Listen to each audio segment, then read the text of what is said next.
Mukama mulungi era tumwebaza olw'obulamu bw'atuwadde. Ye Katonda afaayo gye tuli. Ekyo kyo tokyerabiranga nti Katonda waffe ye Katonda afaayo gy'oli.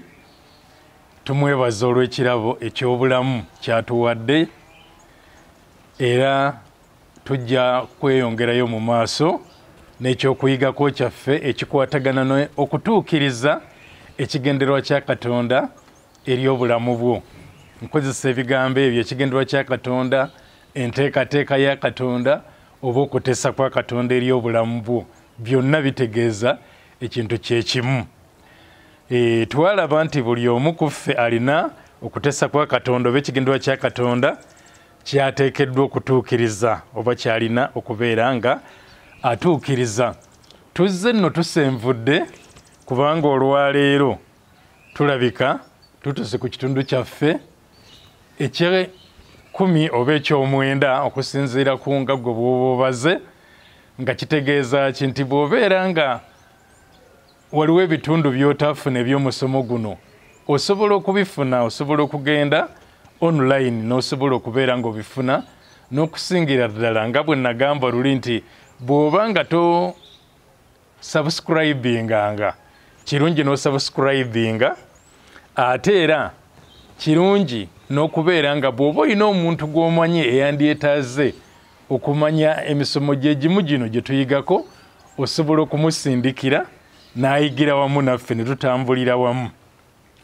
Njagala okubeebaza abazze nga mugoberera, kuba tuba tulaba nti eriyo abagoberera, naye nga bwe nabategeeza nti abansuubira okuba nti nja kubaweerezanga emisomo gino ku WhatsApp, okukikola nkikola, naye sisobola kuweereza bantu bonna nga bwe mwenkana, abantu 3,000 abagoberera omusomo guno n'omusobyo. Kaakati senga mbeera nga mpeereza ku WhatsApp kijja kunkaluubirira, naye bw'osubscribinga ogufuna mu bwangu, buli ogufuluma n'ogufuna. Twalaba nti nno Katonda yakutonda, naye bwe yali tannaba nakutonda yasooka kuteesa kiki kyayagala otuukirize mu bulamu buno. Eyo gye twatandikira, era ne tulaba nti wazaalibwa okutuukiriza okuteesa kwa Katonda kwakulinako. Bw'obanga walokoka, Katonda yakulokola nga kyanoonya osobole okutuukiriza okuteesa kwe, era yakuyita osobole okutuukiriza okuteesa okwo. Mu ngeri y'emu twalaba nti Katonda yakulonda. Twalaba enjawulo wakati w'okuyitibwa n'okulondebwa. Katonda yakulonda osobole okutuukiriza ekigendererwa kyo oba okuteesa kwe eri obulamu bwo.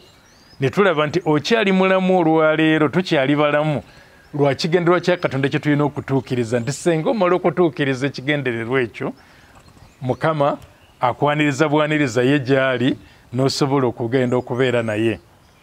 Kaakati olwaleero kye njagala okwogerako kigamba nti ekifo ky'olimu, ekifo Katonda mwe yakuteeka, yakuteekamu osobole okutuukiriza okuteesa kwe oba ekigendererwa kye kyakulinako, ekigendererwa kyalina eri obulamu bwo oba enteekateeka gyakulinako mu kifo mw'oli kati. Bwe njogera ekifo ntegeeza ebintu bingi. Oyinza okubeera nga oli mukozi nga okozesebwa, oyinza okubeera nga weekozesa, oyinza okubeera nga oli mukulembeze, oyinza okubeera nga oli taata, oli maama oba oli mwana. Kugamba ebyo byonna, ebifo byonna bye tuyinza okulowoozaako engeri gye ndimu, ebyo byonna Katonda yabikuwa, yakuteeka mu kifo ekyo okusobola okutuukiriza ekigendererwa kye eri obulamu bwo. Oli musumba, oli muweereza mu ngeri yonna, oli mukulembeze mu ngeri yonna. Kaakati ekifo ekyo Mukama we yakuteeka, yakuteekamu osobole okubeera ng'otuukiriza ekigendererwa kye eri obulamu bwo. Era olwaleero kye ngenda okubeera nga nambulula, ngenda kubeera nga nambulula ku ekyo. Tulaba, ngenda kusookera mu kitabo kino era ngenda kitambuliramu nnyo, ekitabo kya Eseza. Omulundi guno ngenda kitambuliramu nnyo. Modokayi, abasomi ba Bayibuli mumanyi Modokayi nga ono ye yakuza Eseza oluvannyuma yafuuka kaddulubaale oba mukyala kabaka, mukyala wa kabaka. Bw'obanga kiri kaddulubaale tokimanyi, tuba tutegeeza nti mukyala wa kabaka. Naye kaakati Eseza ono nga amaze okutuuka mu kubeera mukyala wa kabaka oba okubeera kaddulubaale, omukuza we Modokayi amusindikira ebigambo bye tugenda okusooka okusoma mu Eseza essula ey'okuna n'olunyiriri lwa 14. Eseza essula ya 4 olunyiriri lwa 14, nga Modokayi agamba Eseza nti kubanga bw'onaasirikira ddala mu biro bino, kale okulokoka n'okuwona kuliva awalala eri Abayudaaya. Naye gwe n'ennyumba ya kitaawo balizikirira, era ani amanyi obanga ozze mu bwakaddulubaale olw'ebiro ebifaanana bwe bityo. Kati akatundu akasembayako, ani amanyi oba ozze mu bwakaddulubaale olw'ebiro ebifaanana bwe bityo. Nga Modokayi agamba Eseza nti nno munnange ekifo ky'olimu kati nga mukyala wa kabaka oyinza okubeera ng'okirimu olw'ekigendererwa kya Katonda kye yateesa edda otuukirize. Era bw'oba oli musomi wa Bayibuli kino tukimanyi nti ekifo ekyo Eseza yakikozesa bulungi nnyo okusobola okutaasa Abayisirayiri, okusobola okutaasa abantu ab'eggwanga lye okuva mu ntegeke y'okubatta oba y'okubasaanyaawo eyali etegekeddwa. Yakozesa ekifo kye. Tuli nti ekifo Mukama wakutadde wonna akutaddewo okusobola okutuukiriza ekigendererwa ekyo kyakulinako. Tulaba nti ne Modokayi yennyini yalina ekifo, si Eseza yekka yalina ekifo eky'okubeera nga mukyala kabaka oba kaddulubaale, naye ne Modokayi naye yalina ekifo. Ate ekifo ekyo bw'okitunuulira mu Eseza essula ey'okubiri olunyiriri olwa 21 n'olwa 23, bw'okitunuulira weewuunya n'ogamba nti ate na kino nakyo kyali kisobola okumusobozesa okutubaako kyatuukiriza, naye nga munnange kyamusobozesa okubeerako kyatuukiriza. Eseza essula ey'okubiri olwa 21 okutuuka ku lwa 23. Wagamba nti awo mu biro ebyo Modokayi ng'atudde ku mulyango gwa kabaka, ye ekifo kye kyali kutuula ku mulyango gwa kabaka, ng'atuddewo ku mulyango gwa kabaka. Olwa 21 bwe lugamba, awo mu biro ebyo Modokayi ng'atudde ku mulyango gwa kabaka, babiri ku balaawe ba kabaka, Bigusani ne Tereezi, kwabo abaakuumanga oluggi ne basunguwala ne bagezaako okukwata kabaka akaswero. Abasajja babiri abaali abakuumi ba kabaka abaakuumanga omulyango oguyingira mu lubiri ne babeerako ebibasunguwaza ne banyigira kabaka, naye ne bagezaako, yo Bayibuli egamba nti ne bagezaako okumukwata, naye ng'ekigendererwa kyali ne bagezaako okwagala okumutta, ne bakola olukwe olw'okwagala okumutta. Awo ekigambo ekyo ne kimanyibwa, ntusoma olwa 22, awo ekigambo ekyo ne kimanyibwa Modokayi n'akibuulira Eseza kaddulubaale. Eseza n'abuulira kabaka mu linnya lya Modokayi. Kati olw'okubeera nga ekifo Modokayi kye yali alimu kyali kutuula awo ku mulyango, abasajja abo bwe baali bateesa nga bakola olukwe olw'okutta kabaka, Modokayi yawulira. Bw'awulira n'ategeeza mukyala wa kabaka Eseza, ntegeeza Eseza mukyala wa kabaka oba kaddulubaale, n'omukyala wa kabaka n'ategeeza kabaka nti nno waliwo olukwe lwe bakulukidde. Kaakati olwa 23 luga nti awo ekigambo ekyo bwe bakikenneenya oba bwe bakyekenneenya, naye mu Luganda baga nti bwe bakikenneenya ne kirabika nga bwe kyali bwe kityo, bombi ne bawanikibwa ku muti. Awo ne kiwandiikibwa mu kitabo eky'ebigambo ebya buli lunaku mu maaso ga kabaka. Baateekawo okubuuliriza mu bwangu ne bakizuula nga ddala waliwo olukwe olwo.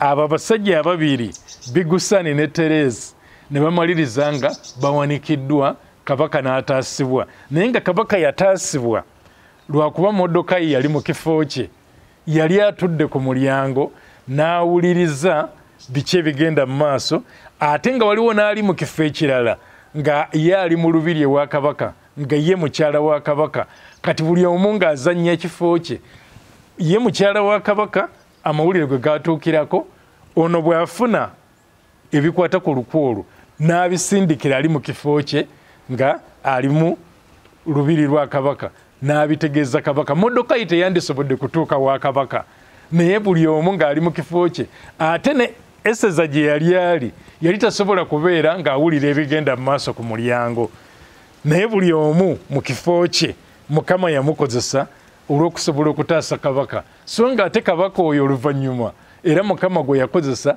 okutaasa Abayudaaya.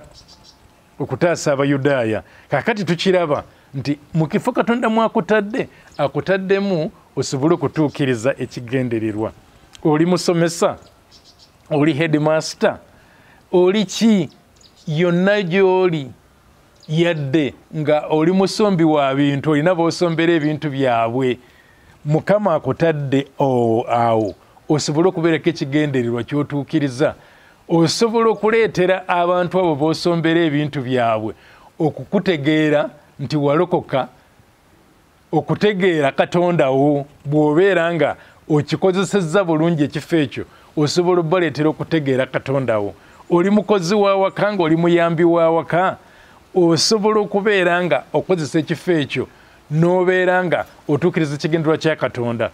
Tulaba mu Bassekabaka ekyokubiri essuula ey'okutaano omuwala eyanyagibwa n'atwalibwa ewa Nayamani mu maka ga Nayamani omukungu w'e Busuuli n'amaliriza nga omuwala oyo ye yaleetera Nayamani okubeera nga awonyezebwa ebigenge. Ekifo kye yali muyambi wa waka naye nga omuyambi wa waka ye yasobola okulaba nti Mukama we alina ebigenge ate ng'amanyi nti gye baamujja eriyo nabbi wa Mukama asobola okuwonya ebigenge n'abeera ng'akozesa ekifo kye. Tukyali kukubeera nga okozesa ekifo kyo n'okozesa bulungi nnyo ekifo ekyo okusobola okubeera nga otuukiriza ekigendererwa kya Katonda. Leero njagadde ntambulire nnyo mu kitabo kino ekya Eseza. Eseza essuula ey'omukaaga okuva ku lunyiriri olusooka okutuuka ku lwokusatu era tulabawo awo mukozesa obulungi ekifo kyo ng'omuntu alina okukozesa bulungi ekifo kye. Modokayi bwe yamala okubeera nga ategeera olukwe olw'okutta kabaka n'alwogera era kabaka n'ataasibwa Bayibuli etulaga nti ne bikoma awo talina kye yaweebwa naye yasigala akyaliwo ku mulyango ku mulyango awo. Akati mu ssuula eyo ey'omukaaga okuva ku lunyiriri olusooka okutuuka ku lwokusatu tulaba ebigambo bino.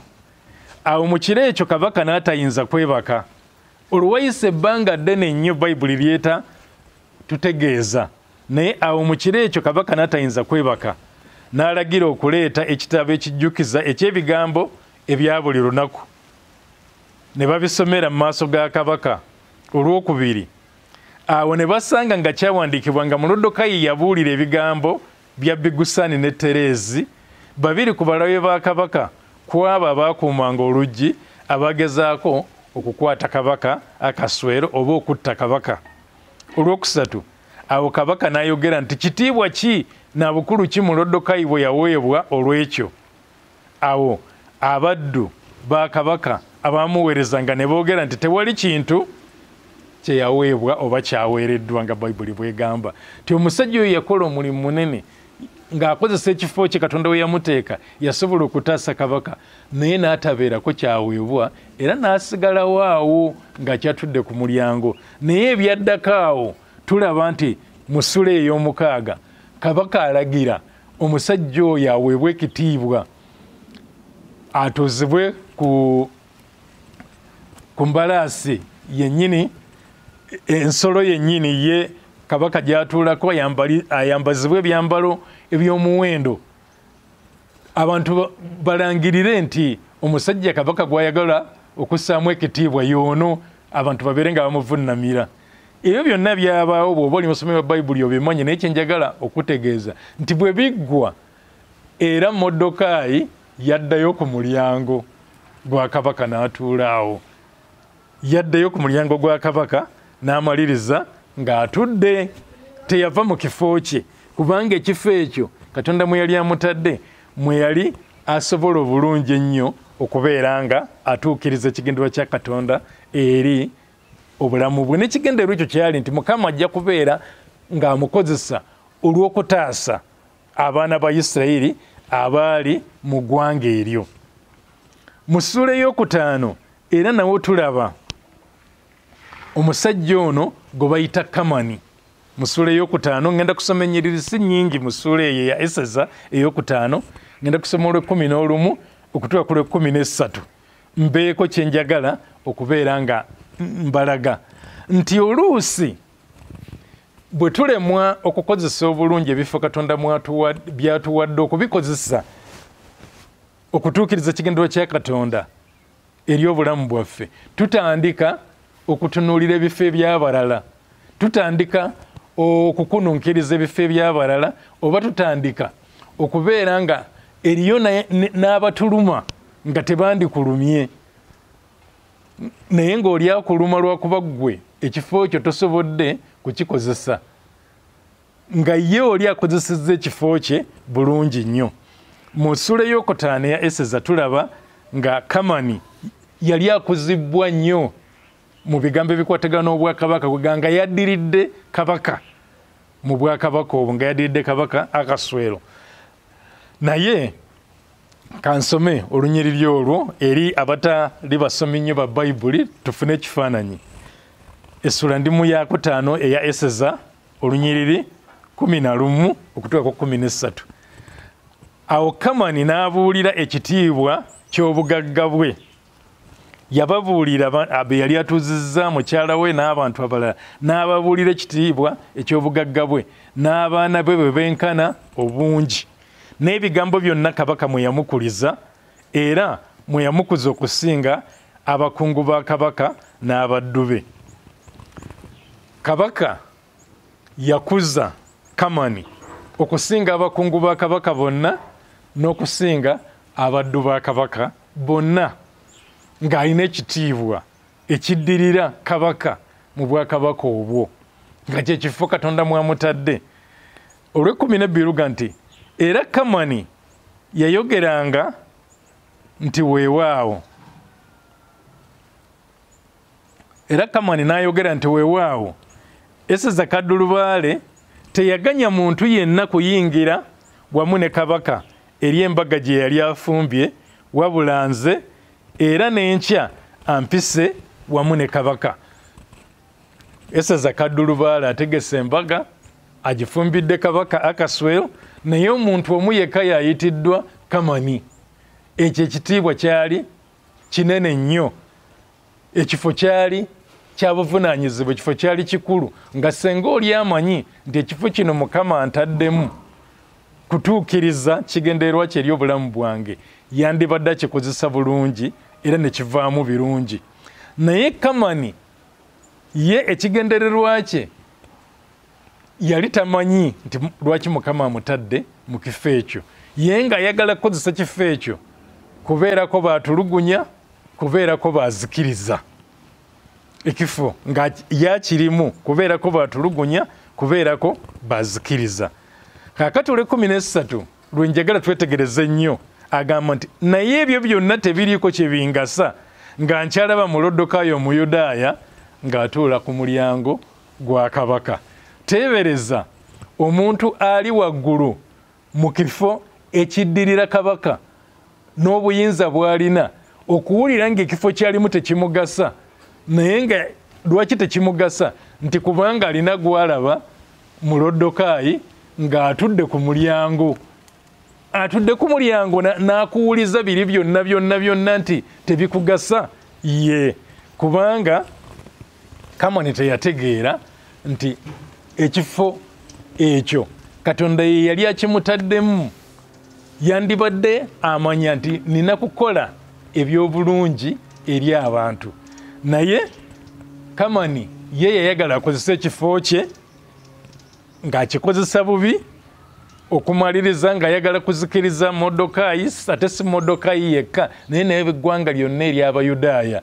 Naye tumanyi gye byakkira nti Kamani bw'akozesa bubi ekifo kye yamaliriza nga byabadde ayagala okutuusa ku Bayudaaya oba ku Mulodokaayi nga bye bimutuuseeko. Naye Modokaayi yabeera ku mulyango okutuusa ye Katonda yennyini bwe yamujja ku mulyango n'amuyingiza mu kifo ekibaddemu Kamani. Nkiddamu, Modokaayi yasigala mu kifo Katonda kye yali amutaddemu eky'okubeera ku mulyango n'atuukiriza Katonda bye yali ayagala ng'ali awo ku mulyango gwa kabaka nga waatudde okutuusa Katonda yennyini lwe yamuggyawo n'abeera nga kati yamuteeka mu kifo ekibaddemu Kamani ekyokuba nga yaddiira kabaka. Ekifo kyonna Katonda kyakuwadde kikozese bulungi. Katonda akutaddemu osobole okutuukiriza ekigendererwa kye eri obulamu bwo. Njagala olowooze ku kifo ky'olina. Nayogeddeko ku oli mulabirizi wa waka oyamba abalala, oli musomesa, oli headmaster, oli mukulembeze, oli kiki mulimu ki gwe kuwadde, oli muzimbi, okola mulimu ki? Abantu bakwesigisa amaka gaabwe, oli najja n'akulekera amaka ge, oli musizi wa langi, okola ki? Kaakati ebyo byonna bw'oba obikozesezza bulungi osobola okutuukiriza ekigendererwa kya Katonda eri obulamu bwo. Mukama abeere nammwe era abakole bulungi. Amiina era amiina.